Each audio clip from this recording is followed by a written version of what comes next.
Tá começando o Pode Transferir, seu podcast sobre fintechs, uma produção Transfira e Finsiders. Oi, gente, está no ar mais um episódio da segunda temporada do Pode Transferir, seu podcast para ficar por dentro do ecossistema de meios de pagamento. Se você ainda não me conhece, eu sou Fernando Nunes, cofundador e diretor comercial da Transfira. Transfira é uma fintech de gestão e automação de pagamentos e recebimentos, especialista em Pix, que ajuda empresas a simplificar suas rotinas financeiras. Se você quiser saber mais sobre a gente, acesse transfira.com. Quem hoje está comigo aqui, como sempre, também, Danilo Martins, do Finsiders. E aí, Danilo, tudo bem? Fala, Fernando, tudo bem? E você? Muito bom aí estar com a audiência mais uma vez para um novo episódio aí, bem interessante. E, claro, né, para quem não conhece, o Finsiders é um portal especializado em fintechs, é o principal canal aí que cobre esse setor. Basta acessar finsiders.com.br. Boa, Danilo. E hoje a gente vai falar sobre Marketplace e Banking, uma tendência que transforma as instituições financeiras em super apps. E assim elas passam a oferecer não só as soluções de banking, mas também oferecem como se fosse uma loja, uma store, com várias outras soluções, né, além do tradicional. Continue com a gente para entender tudo sobre esse tema.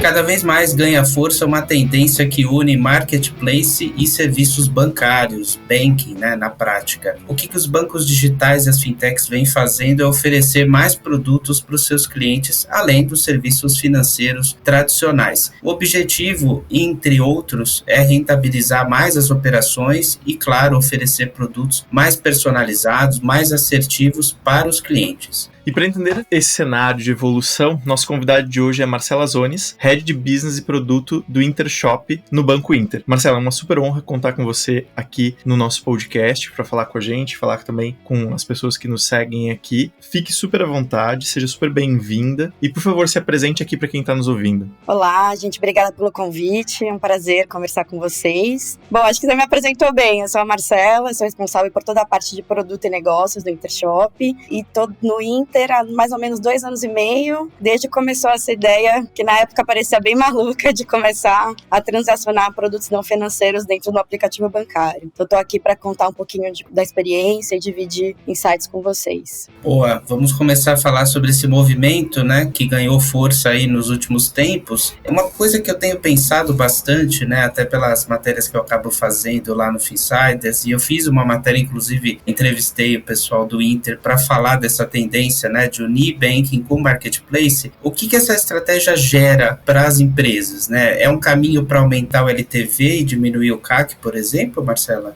Então, essa estratégia, na verdade, ela passa por isso também. Só para dar um pouquinho de contexto, como é que foi a nossa experiência, né? E aí eu acho que eu chego na resposta da tua pergunta de uma maneira mais direta. Então, assim, o Inter, quando começou, a gente cresceu muito com base numa oferta gratuita, né? Então, uma conta digital e um cartão de crédito sem tarifas, que era a maneira tradicional de um banco, né, também rentabilizar os seus clientes. Então, o primeiro passo para a gente rentabilizar a operação foi, de fato, explorar produtos financeiros. Então, seguros, investimentos, crédito, né? Esses produtos que iam além da nossa oferta core gratuita. Mas a partir do tempo que foi passando, a gente foi crescendo exponencialmente, né, com base nessas ofertas, e olhando também o que vinha acontecendo na China, onde os movimentos dos super aplicativos e a linha entre as indústrias, elas foram ficando cada vez mais cinzentas, a gente também percebeu, a gente tem aqui um ativo muito importante, né, na economia digital, que é justamente a atenção do cliente, né, o olho na tela. Por quê? Eu vou limitar a minha oferta de produtos e serviços a produtos financeiros, né? Quem falou que um banco precisa ser só um banco? E foi aí que a gente começou. Então, assim, a ideia é, quanto mais produtos você tiver na sua plataforma, óbvio que mais oportunidades de você monetizar o seu cliente, mas mais também você aumenta a recorrência do teu cliente na plataforma. Então, passa por isso, né? Por aumentar as vias de monetização, diluir o CAC, né? Porque quando você aumenta o valor do cliente no tempo, você diminui o CAC, mas também porque gerar esse círculo virtuoso do cliente ficar na sua plataforma e conseguir resolver a vida dele lá dentro. Então, um pouco disso que a gente está tentando construir. Legal, Marcela. Acho que é super importante olhar esse movimento e entender, né, os impactos que ele traz para o dia a dia. O Inter ele é uma das grandes referências que a gente tem sobre essa iniciativa, né, de Marketplace Banking, talvez um dos primeiros, se não o primeiro. E a gente viu ao longo do ano passado outros players também focando muito nessa estratégia, né, trazendo cada vez mais essa ideia do Marketplace Banking, do Super App, para dentro da experiência, né, do cliente dele, né, do cliente do banco. A gente vê outras fintechs também fazendo isso. E eu queria entender, na visão de vocês, né, e nessa experiência que vocês têm ali, que são pioneiros no mercado, o que vocês estão enxergando, além dessa questão de CAC, de LTV, da fidelização do cliente, o que vocês estão enxergando para esse movimento de fortalecimento dessa estratégia, né, e quais são as razões para isso? Como que vocês enxergam essa questão? Eu até brinquei com você, né, o primeiro, eu acho que quando tem um pioneiro ali, no nosso caso, que prova a tese, fica mais fácil alocar os recursos para fazer esse movimento, né? Então, acho que quando a gente começou, era uma hipótese, a gente não sabia exatamente o tamanho da oportunidade, se de fato o cliente estava preparado para mesclar a vida, né? Começar a comprar um celular no aplicativo que você faz TED, né? Pix. Então, acho que teve o movimento pioneiro, né? Que, na minha opinião, somos nós aqui, desbravando esse mercado e provando que a tese era uma oportunidade real de negócio, né? A gente, para falar um pouquinho de números, todos os números públicos, mas assim, a gente saiu de um primeiro ano de um GMV transacionado na plataforma, na parte de produtos não financeiros, na casa de dezenas de milhões, para o primeiro ano de 2020, que foi quando a gente chegou com força na estratégia, para mais de 1 bi, né? Então, é uma oportunidade comprovada. Então, acho que facilita o caminho quando já tem um player que já conseguiu alguma atração nessa oportunidade. Mas acho que fora isso, assim, à medida que tem cada vez mais aplicativos, mais bancos digitais, todo mundo querendo fazer a mesma coisa, no final do dia o que todo mundo quer é o cliente na mão, né? De ter essa relação de confiança com o cliente. Então, o jogo passa a ser quem consegue manter o cliente na sua plataforma. A gente não tem contratos de fidelização, né? Assim, não é que nem na época das operadoras, que o custo de mover um cliente de um aparelho para o outro, de uma telefonia para outra é alto. No caso dos bancos digitais e fintechs, assim, é muito fácil para o cliente mudar, né, de plataforma. Então, a maneira de você construir essa fidelidade é justamente através da qualidade do teu serviço e do que você oferece lá dentro. Então, acho que tem um pouco dessa percepção de que, assim, a única maneira de a gente manter o cliente é oferecendo para ele o que ele quer, né, na melhor forma possível. Conseguir gerar recorrência, né, a tal da recorrência do engajamento que todos os bancos digitais e fintechs estão perseguindo aí, né, na verdade todas as empresas de economia digital, né, estão perseguindo essa tal da recorrência, né. Você falou dos clientes, isso me faz pensar assim, como que essa estratégia de trazer o marketplace atrelado a serviços bancários, como que ela ajuda a conhecer melhor os clientes, os correntistas de fato, né? De que forma que ela ajuda? É uma coisa engraçada que a gente fala das vantagens do banking, né? Quando a gente começou a transacionar, a ter operações. E aí, quando eu falo, só para deixar claro para todo mundo, quando eu falo de produtos financeiros, a gente tem uma vertical muito forte de e-commerce, mas é para além de e-commerce. Hoje, dentro do Intershop, né, a gente tem e-commerce, né, compra e venda de produtos, mas a gente também tem viagem, você pode comprar uma passagem aérea, você pode reservar um hotel, você pode comprar um gift card, fazer uma recarga de celular. A gente tem uma operadora, né, uma parceria com a Vivo de operação de celular, enfim. Então, a gente tem uma gama de produtos muito ampla do que a gente oferece dentro do aplicativo. E para responder essa pergunta, assim, a vantagem de banking, antes da gente começar a ter todos esses produtos, a gente tinha as informações financeiras dos clientes. Então, a gente sabia mais ou menos, né, onde os clientes, mais ou menos não, assim, usando com os nossos meios de pagamento, a gente sabia onde o cliente estava gastando dinheiro. Então, se era o que ele estava comprando, o que ele estava querendo gastar fora do aplicativo, né? Então, para nós, o movimento muito natural de, bom, o que ele transaciona fora do aplicativo, eu preciso começar a ofertar dentro do aplicativo, né? Porque aí eu não tenho só na estratégia de monetização, eu não tenho só a taxa do cartão de crédito. Eu passo a ter um comissionamento sobre todos os produtos e serviços que esse cliente consome. Então, eu acho que a gente aproxima e aprofunda um relacionamento com o cliente baseados em informações que a gente já tem dele, por ter o banking do nosso lado, né? E aí é aquilo que a gente falou. A gente tem parte da informação quando a gente só olha a transação, quando a gente tem a transação financeira, né? Quando a gente tem a compra do produto ou do serviço, a gente passa a entender também o comportamento do consumidor. Então, quando ele compra, por que ele compra, qual oferta funcionou, né? A gente vai juntando uma série de dados sobre esse cliente, sobre o comportamento do cliente, para saber e pensar nas ofertas complementares, enfim, numa jornada muito mais ampla de consumo desse cliente. Cara, muito legal esse teu ponto, Marcela. E aí agora eu quero explorar um pouco mais até dentro do próprio Inter o que tá acontecendo. Porque quando a gente fala de ter o Marketplace Banking, a gente já pensa nessa hipótese, nessa questão de trazer para dentro do dia a dia do banco, né, essa informação mais rica do dia a dia do consumidor, do cliente final dele, né? E aí agora pensando até mais adiante, né, pensando mais as entranhas, né, do Inter, pensando no coração do Inter, né? O que isso tá trazendo de vantagem? Obviamente, talvez você não possa comentar tudo, mas o que isso traz de vantagem pro banco e para as fintechs ter essa visibilidade de dados, né? Porque é muito simples pensar que é só a questão da fidelidade, é pensar só a questão de ter essa informação. Com certeza você tem outros ganhos, e aí eu acho que eu queria explorar exatamente isso aqui pra gente entender mais os benefícios dessa iniciativa. Legal. Então, assim, acho que eu gosto sempre de comparar, vamos pegar a vertical de e-commerce como benchmark, pensa que, assim, o que um grande varejista tem de informação do seu cliente, né? Você tá lá na web com o seu site, vai direcionando esforços de marketing, de mídia para trazer tráfego para o seu site. O cliente chegou no seu site, você não sabe quem ele é. Você não sabe quantos anos ele tem, quanto que ele tem de limite no cartão, o que ele comprou, o que ele está buscando. Então, você não consegue personalizar a oferta para aquilo que é mais relevante para ele ou que ele tem mais propensão para comprar. No nosso caso, por exemplo, é o contrário. Quando ele faz login no meu aplicativo, eu já sei quem ele é.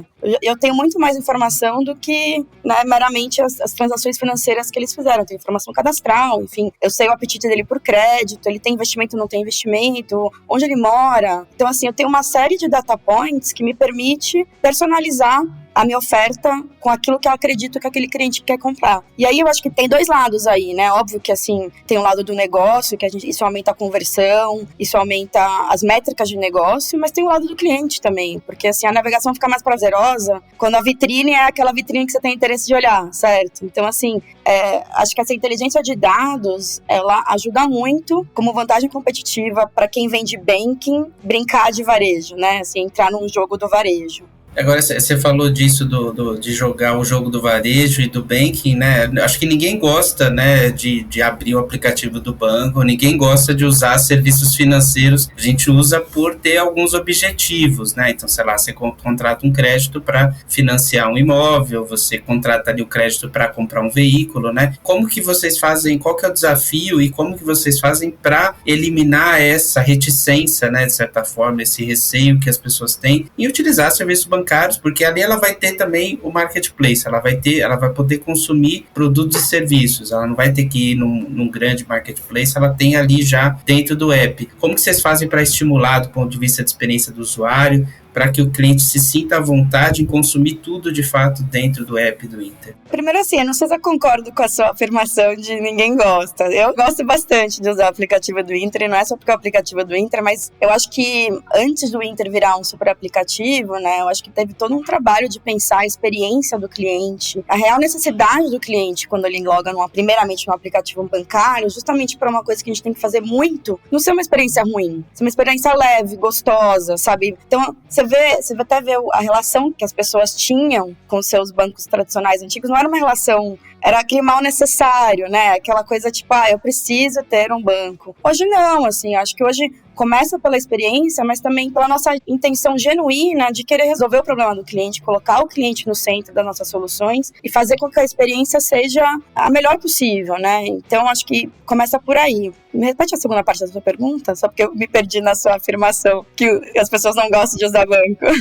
Como que vocês fazem para melhorar a experiência do usuário, né?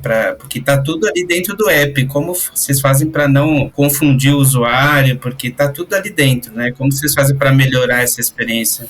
Esse é um desafio real, assim, a gente brinca que é a crise existencial do super aplicativo, né? Porque você tem tudo, como é que você comunica toda a amplitude da sua oferta, né? Então você pensa que no Intershop, né, produtos não financeiros, a gente tem mais de 9 produtos, em verticais muito diferentes, a gente tem, se for olhar investimento, é um mundo de fundos e oportunidades para você investir, crédito também, enfim. Então a gente tem esse desafio, que é um desafio de experiência e de comunicação também, né? E aí volta para a parte dos dados, a gente tem investido muito na nossa inteligência de dados, não posso entrar em detalhes aqui, mas para garantir garantir que a oferta certa chegue no cliente da maneira certa no momento correto, né? Porque o que a gente não quer é, por ter um excesso de produtos, incomodar o cliente com muitas ofertas que não sejam relevantes para ele, né? Então, para isso, para a experiência ser boa, quando você tem um ecossistema tão completo quanto o nosso, com a ambição de ser cada vez mais completo, né? A gente quer cada vez ter mais produtos e não menos, a gente tem que ter uma máquina de inteligência por trás muito forte para garantir esse match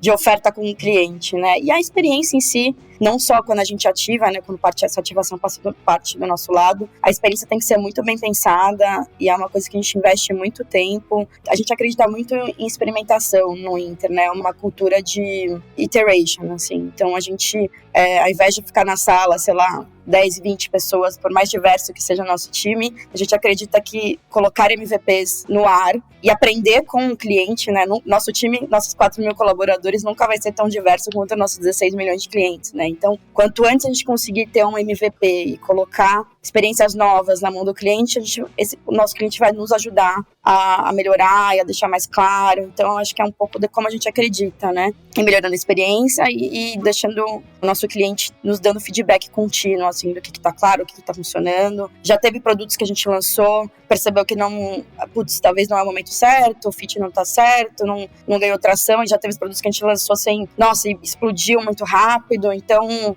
eu acho que é muito com base nessa relação com o usuário, né, que a gente tá construindo o nosso ecossistema. Muito legal, Marcelo. Acho que, e conectado com isso que você está trazendo, queria explorar uma questão aqui, porque, de fato, o ponto central é a experiência do usuário, porque é baseada nessa experiência que ele vai se manter no dia a dia do banco, vai utilizar as soluções, mas só que ele traz um outro desafio, que é o desafio de produtos que o banco vai oferecer no marketplace que não necessariamente são produtos que o próprio banco produz, né? Que ele tem ali. Então ele tem que se conectar com outras entidades, com outros fornecedores para trazer esses produtos para dentro dessa solução do Marketplace Bank. E aí a dúvida aqui, e eu acho que o que eu queria explorar com você é como que você chega nessas soluções? Acho que é o primeiro ponto que você começou a contar ali, né? Da necessidade que chega do seu cliente, que você já está acompanhando no dia a dia. Mas a grande questão aqui é como que você olha para esse parceiro? O que ele tem que ter, não só o produto, mas o que ele tem que te fornecer, qual a segurança que você precisa ter para trazer ele para dentro do seu Marketplace Bank? Ou é simplesmente se conectar com vocês, tem ali uma esteira de aprovação e o meu produto já está sendo exposto lá. Eu queria que vocês me contassem um pouco dessa parte, né, da conexão de vocês com outros fornecedores para entregar esses produtos que o cliente de vocês precisa. Legal, vou falar um pouquinho disso, só antes de eu falar disso, só para contar uma coisa interessante para vocês. Quando a gente começou com essa estratégia, né, de super aplicativo lá em 2009, entrei no Inter, acho que foi em julho de 2019. Era Banco Inter, assim, a gente era um banco mesmo, de se autodeclarava banco e era assim, o marketplace do banco, né? E por algum tempo ficou o marketplace do Banco Inter, assim, Banco Inter. Essa vertente, né, de produtos não financeiros cresceu tanto que o Inter fez um rebranding. A gente tinha acabado de renovar a marca, assim, e a marca ficou velha muito rápido, porque toda essa parte de produtos não financeiros, ela cresceu muito rápido. Então, assim, o Inter não é mais Banco Inter, a gente se chama é uma plataforma, né? Então, o primeiro passo foi o posicionamento de marca, né?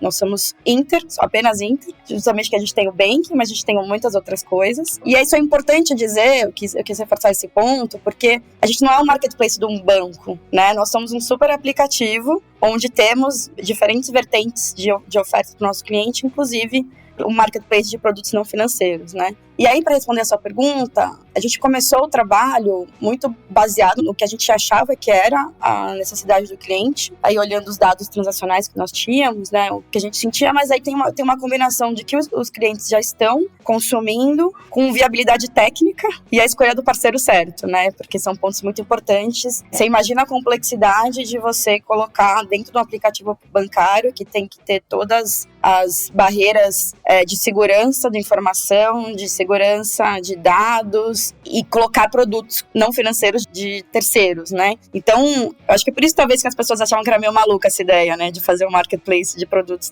colocar um catálogo de e-commerce no aplicativo bancário. Mas a gente conversou, quando a gente começou, a gente não conversou com diversos parceiros, diversas soluções de tecnologia, e aí, assim, a gente escolheu parceiros que tinham, primeiro, valores do Inter, né, a gente acredita muito em fazer as coisas do jeito certo, então, são valores inegociáveis pra gente, né, então, muito pautada pelos nossos valores, mas também com nível de serviço que a gente gostaria de manter para o nosso cliente, então NPS altos. E eu acho que apetite, sabe? Empreendedorismo mesmo, vontade de fazer acontecer e essa cabeça de experimentação, assim, e time to market rápido. Porque aí quando você começa a trabalhar com outros parceiros, fazendo um modelo que na época era muito inovador, você precisa das pessoas comprem o teu sonho também, né? Então, assim, desde os primeiros sellers até a plataforma, quando a gente for falar com os primeiros sellers, assim, mas vocês vão vender dentro do banco, mas isso daí, mas vocês não vão vender nada, sabe? Assim, então, achar o parceiro de, putz, entendi o que vocês estão falando, faz sentido. E a plataforma também, assim, a plataforma que a gente escolheu para a primeira plataforma, né? Porque a gente teve uma integração de tecnologia e de parceiros. Então, a plataforma também tinha que ser flexível e entender um pouco da época no sonho, né? Fazer rápido, testar, errar, enfim. Então, a nossa plataforma de e-commerce é um bom exemplo, a VTEX, né?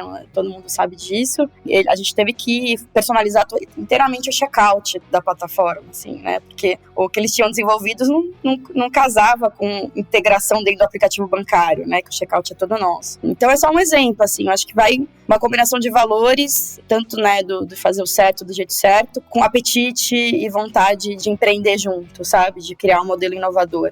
Eu tenho duas perguntas para te fazer, Marcela, nessa questão da tecnologia em si, né, que eu acho que é um grande ponto, né, quase toda instituição financeira hoje tem se colocado como uma empresa de tecnologia e muito menos como uma empresa financeira puramente, né? Que tecnologias que ajudam a habilitar essa integração entre banking e marketplace? Olha, nosso time de tecnologia, e eu falo isso assim, com muito orgulho, eles são muito fora da curva, assim, sabe? Então, acho que primeiro a nossa arquitetura é inteira baseada em microserviços, que dá essa flexibilidade de você ir ajustando o que você precisa, né? A gente consegue ter várias empresas dentro de uma e mexer em uma parte dela sem colocar o todo em risco. Então, acho que essa ponta de arquitetura é muito importante. Se não tivesse sido feito dessa forma, a gente não conseguiria fazer o que a gente faz. Mas o segundo, no final do dia, tecnologia também são pessoas, né? Então, assim, hoje o time de tecnologia do Intershop são pessoas extremamente empreendedoras que, assim, não aceitam, não dá, sabe? Ninguém fez, sabe? Assim, esse espírito de desbravamento mesmo, do desconhecido. E aí eu acho que, assim, o nosso time, além desse espírito empreendedor, que é genuíno mesmo, me impressiona muito, eles têm um código de conduta, basicamente, que é assim, quem desenvolve sustenta. Então, quem é empreendedor, né? Construir aqui, passa para a próxima. Então para manter o espírito empreendedor, mas garantir a qualidade do código, todo mundo é responsável por aquilo que construiu e pela sustentação. Então, acho que tem esses dois pontos importantes do nosso time de tecnologia. E assim, a gente tenta... esse time tem muito apreço pelas soluções dentro de casa, mas a gente sabe que nem sempre dá para fazer tudo sozinho, né? Então, acho que é aí que entra parceiros estratégicos que alavancam o nosso time to market e nos ajudam, às vezes, até focar em capabilities que a gente ainda não tem, né? Então, por exemplo, o e-commerce que a gente construiu, do time de 40, tinha pouquíssimos desenvolvedores com experiência em e-commerce antes. Acho que às vezes tem um pouco até disso, sabe, sem saber que era impossível, foi lá e fez, né? Porque não tinha as travas mentais, né, do modelo de negócio já existentes. Então a gente gosta muito de combinar gente fresca com a cabeça de inovação, com pessoas de indústria, para também a gente não cometer erros de principiante, né? Então acho que tem um pouco dessa combinação também.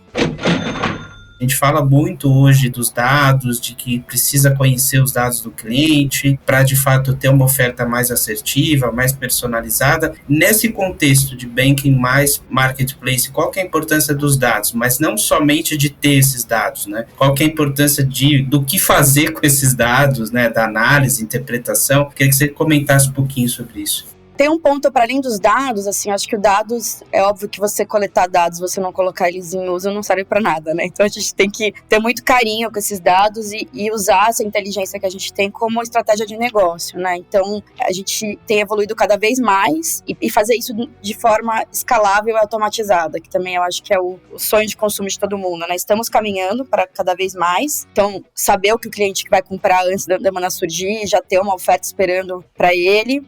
Mas tem um ponto que a gente acabou não falando antes, que eu acho que é importante mencionar também, que é do banking, né? É a gente conseguir combinar os mundos de crédito com consumo, que assim, através dos dados, que eu consigo enriquecer o meu motor de crédito, né, todos os meus modelos de avaliação de concessão de crédito, para até saber onde que o cliente pode ir de uma maneira que seja saudável e estender mais crédito para ele consumir, né? Então, acho que tem um pouco... Os dados, eles são importantes tanto quanto eu conseguir comunicar a oferta certa na hora certa, mas também para eu conseguir calibrar a minha oferta de crédito para conseguir potencializar esse consumo, né? Então, quanto mais dados eu tenho, melhor tanto a minha oferta de produtos quanto a minha oferta de crédito vai ser.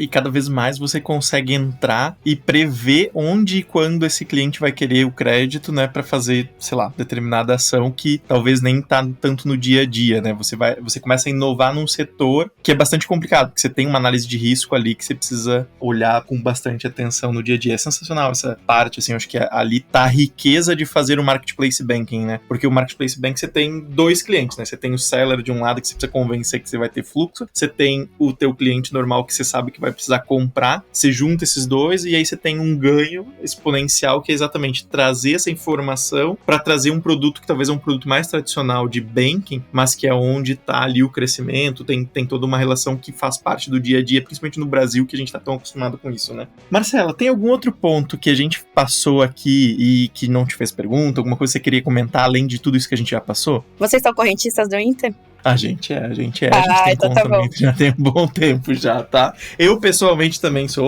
tenho ali algumas coisas, tá? Nossa, eu só ia terminar vendendo peixe pra vocês, falando que a gente lançou na última versão, acabamos de lançar, não sei quando vai o podcast pro ar, mas você já consegue reservar a sua passagem em seu hotel dentro do aplicativo, com promoções incríveis. Então aí agora que pandemia, né, dando uma melhorada, se vocês quiserem até programar a próxima viagem, dá pra fazer isso pelo aplicativo também. E dá feedback pra gente, tá? Dá feedback pra gente.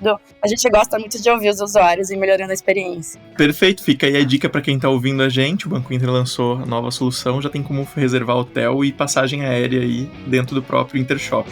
Boa!